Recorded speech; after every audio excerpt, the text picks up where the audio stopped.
Let's get into our first topic now, though. Should we let asylum seekers work?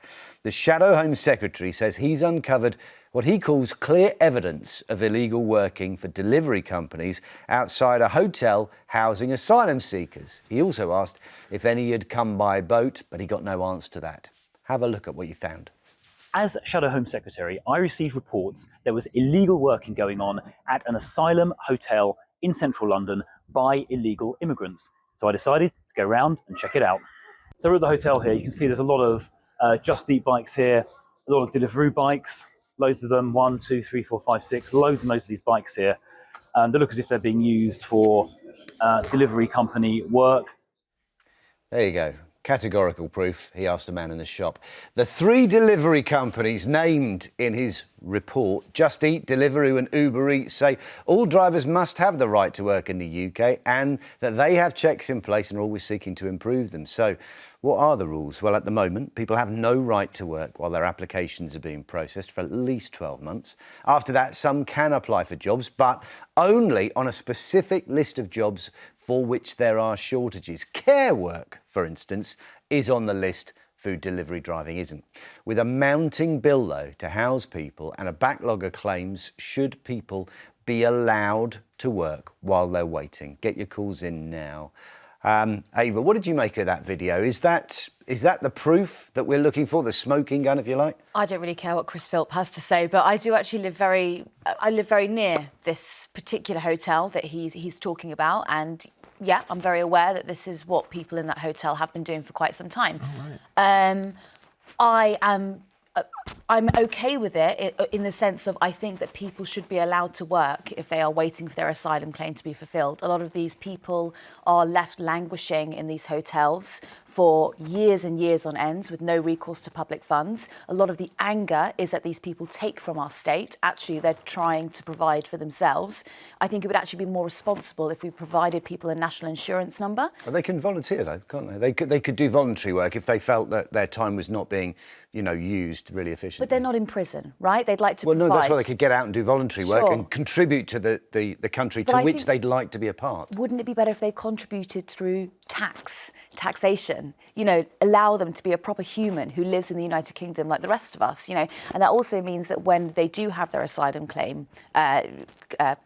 Processed, yeah. Granted and processed. Yeah. It means that they actually have a bit of cash where they can get off the ground. They don't have to then rely on the state to pick up for them. I think it's a good move. I don't like the tech companies exploiting these people, though, because one thing that Chris has not mentioned there in his video is that actually they're not allowed to create their own account on these food delivery apps. They actually have to purchase a fake profile off of someone else. Wilfred, it's a waste of time, a waste of human life, just having these people in hotels doing nothing when they could be out contributing, even if it is delivering our food, but any other number of things are available to them if they're allowed to work. We are trying to fix the wrong problem. If you are awaiting a decision whether you are allowed to stay in this country or not, you should not be allowed to work. I accept that. But we shouldn't have this problem to start off with. The biggest problem that we have is people coming in here illegally. Now, we're all very, very sympathetic when we see all these distressed people arriving by boats. But one of the things we need to remember is this.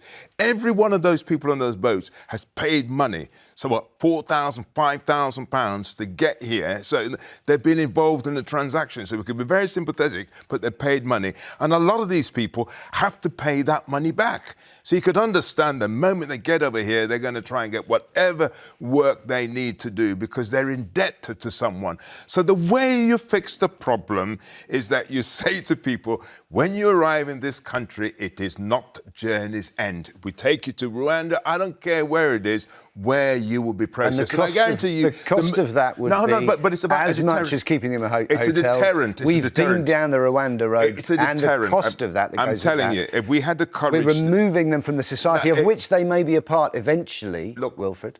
Oh, look, if somebody was arriving here and they didn't actually pay £4,000 or £5,000 to do it, I might be a bit more sympathetic, okay? But this is the thing that we have to try and understand, is that they're paying a lot of money to come here, and they're coming here, and they're going to have to pay that back somehow. So what I do think we have to do is to find a deterrent that stops people from getting involved in that transaction. Is that the way it works with small boats? Is that you get it on credit and then you have to earn that back? Is it some kind of layaway scheme? You don't get a free ride. Well, no, but it's paid for. I mean, surely those gangs... Who pays for it? Those gangs would receive cash I don't think it's happening before... on Klarna. I don't think it's sort of No, like I'm saying that to get on those boats, you have to pay money to get on. Yeah. So where are they getting that money from? Well, normally from their families. Exactly. So, I mean, you know, I've covered Calais many, many times, and I think the usual process is that the male figurehead in the family will go ahead and the family will pay for them to get onto the small boat, and then they will be able to bring their family from the war-torn country at a later date, and it is thousands and thousands of pounds, yeah. Okay, so that's what's happened. So somebody pays for them to come here. They come here, and so they come here. Are they migrants? Are they actually looking to improve their lives? Or are they people who are genuinely seeking that's what the asylum process is. No, but I just think for me... it doesn't work for me. If you've actually saved up money, you're going to come in illegally. Surely there must be other channels where you can actually get in without actually doing things illegally. I can't believe that all of these people arriving in these boats are coming here because they are seeking asylum. I agree with you on that in principle, but I think the problem is that when you do actually have Afghan refugees, Sudanese refugees, where there is no safe right to passage, there is no safe passage. You cannot apply for asylum unless you are in the United Kingdom. And if the government want to fix the small boats crisis, they need to fix that problem to begin with. Let's take as many calls as we can on this. I know we've got loads coming in. Pat's in Merseyside. What do you think, Pat? Would allowing asylum seekers to work, would that be part of the solution? No, because we don't know who they are or where they're from. They throw their papers and passports away. We don't know if they're carrying any infectious diseases, who are paying them to get these electric bikes and set them up. Do we know if they're carrying food and drugs to these places that they go to? There's a lot of dangerous precedences here. And I do not think that all these illegals coming over are funded by their families. I think there's a far greater funder. Pat, what evidence have you got? What evidence them. have you seen or have you heard that these riders or these drivers are delivering drugs? Because I've not seen anything that suggests that. It's been said all over the country. By whom? There are various places now that they can gain access to, and it's easy money and it's quick money for them. I really haven't seen anything, and I just think, Pat, we've got to be very careful if we're suggesting that just because a thing might happen, that it is happening. I don't think we've seen that evidence. Well, we're walking around with our eyes closed most of the time, but it happens anyway. But can I...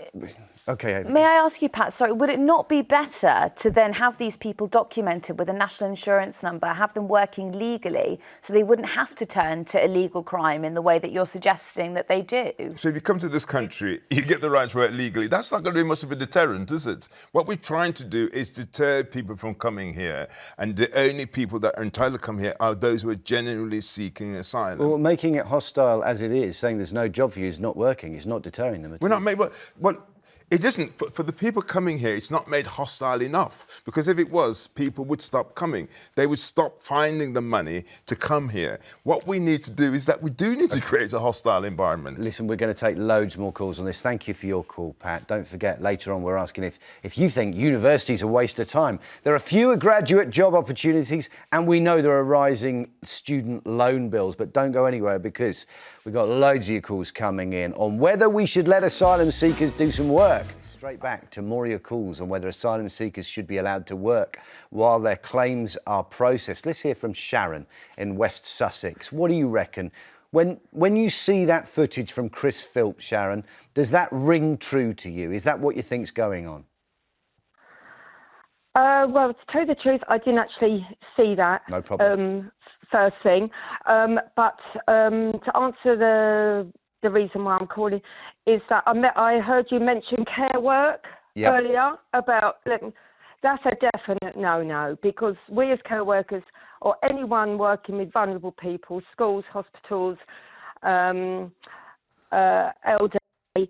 we have to go through stringent criminal record checks. Now, you can't let just anyone work with them. I haven't got a problem with them working because they're a lesser drain on the country, but it's got to be done above board.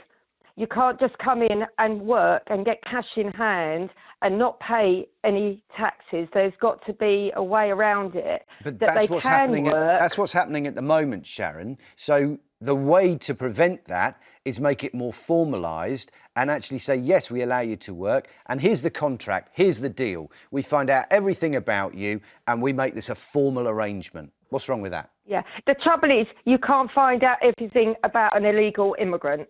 You cannot. Because OK, a lot asylum of them seekers aren't illegal immigrants. We don't know if they are, okay. do we? No, they're Asylum not. seekers. Asylum seekers are Yeah, not but illegal it's only in immigrants. 2 years they determine whether they are asylum seekers. That's the problem. We don't know No, whether they're they're seeking genuine. asylum during those 2 weeks. They are, so we don't know if they're genuine asylum. They should genuinely get asylum. No, they're genuine asylum seekers, Yeah, so you they're could not be an asylum illegal seeker, immigrants. but you could be an asylum seeker, but If doesn't you mean... overstay your welcome once it's been denied to you, you become an illegal immigrant. Yeah, but what I'm while trying to you're understand seeking is this, it, is that, yes, you are a legal migrant. anybody could seek it, but it doesn't mean that you are entitled to it. I think we're agreeing, but with different words. Okay, yeah. So, Sharon, just so we're clear, they're not illegal immigrants. They're asylum seekers. Well, I do agree with the other gentleman that they are illegal. Anyone can claim asylum. Anyone that come in the country can claim asylum. And once they do... And they are illegal until they get it, until not. it's authorised. They're not. Not while It's a legal they're process. claiming. It's a legal process, Sharon. And once you overstay your welcome, once it's been denied, then you become illegal. Right, okay. And then they shouldn't be allowed to work. If they're illegal, that is, in that word, is illegal. And they shouldn't be in the country, that's the case once so they asylum's shouldn't be been working. denied. That's the case once asylum's been denied. But while they're seeking it, this is the question we're asking. While that process is underway, and we know it can take 2-3 years, average of 413 days, during that time, is it a waste to have them sitting in a hotel being, a burden on society without giving anything back? Like I said before, if they're not working with vulnerable people, then I agree. OK. So food delivery, you'd be OK with that if it was more formalised and we know who they were and we knew they were getting taxed on their earnings? Well, you know who they...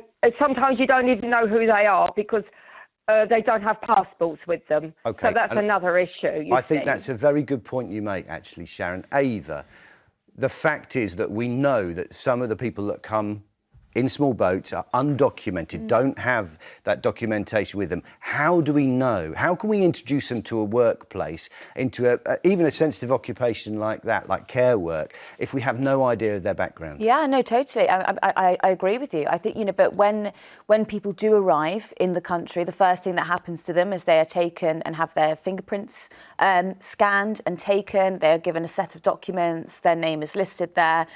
You're right, the sort of the normal checks and balances that we would do in the UK, a DBS check or whatever it is now, that's not possible.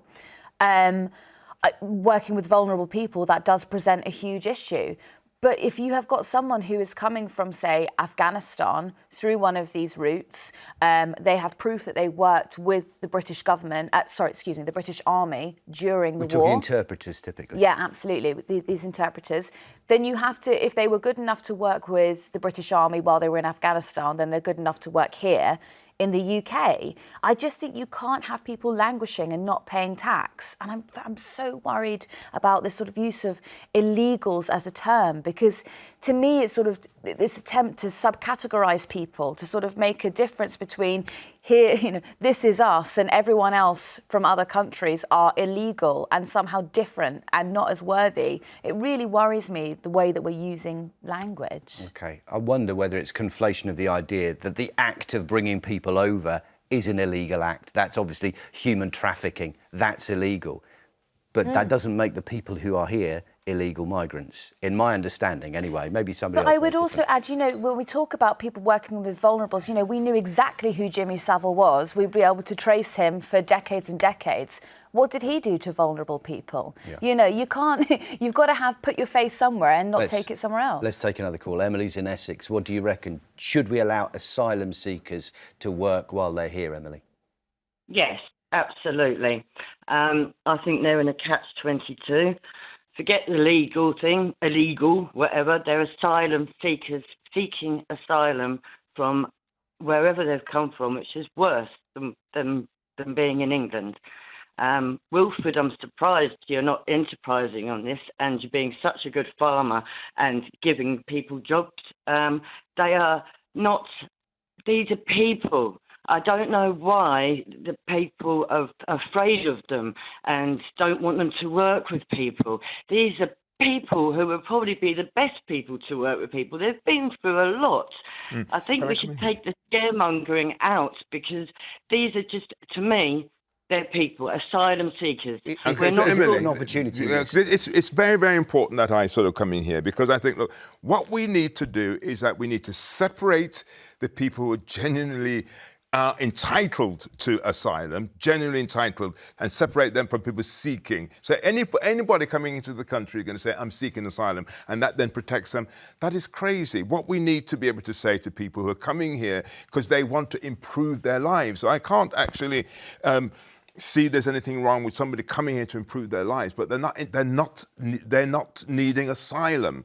And what we need to say to those people, I'm sorry, all that money that you're spending to come here, the answer is no. And we have to have a scenario where they know right at the word go that unless you could genuinely prove that you're worthy of asylum, it's a waste of time and a waste of money. But that's not those people's faults, is it? That's the government's fault for not No, but the processing people, those you will cases. know. I assume You will know. It's a lengthy process, but I assume that's what the but you process. will know. Therefore, we have to leave it there. I'm so sorry, guys. I'm sure we'll come back to this, many times in the future. Thank you for all your calls on that. Absolutely brilliant. We've got to move on though. Don't forget, later we're asking if university